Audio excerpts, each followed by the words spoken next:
जंगल के हृदय में एक बंदर, एक चीता और एक खरगोश एक ऊंचे पेड़ की छाया में इकट्ठा होते हैं। बंदर की चंचल आवाज शांति को चीरती हुई।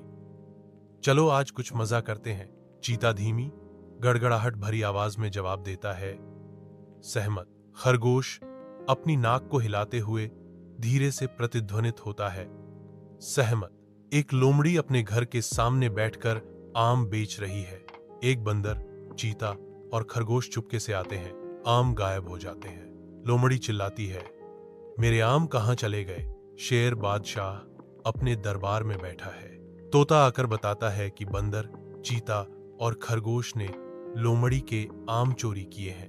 हिरण का मजाक उड़ाया है। शेर गुस्से से दहाड़ता है, यह जंगल सबका है, किसी को भी दूसरों को तकलीफ पहुंचाने की अनुमति नहीं है। जंगल के चंदवे से धूप की किरणें फूटती हैं, जो पछतावे और एक चालाक लोमड़ी के दृश्य को रोशन करती हैं। हिरण निराशाजनक रूप से खड़ा है।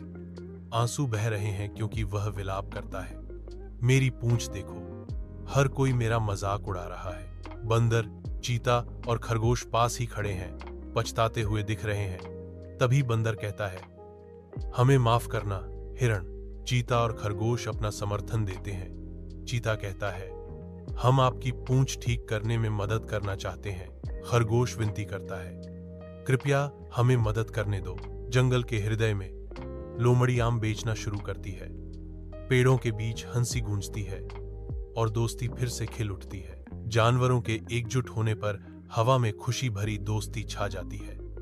उनकी हंसी और नई सद्भाव से उनके बंधन मजबूत होते हैं। जंगल में शांति और खुशी लौट आती है। हर प्राणी को एकता और संतोष के गर्म आलिंगन में लपेट लेती है।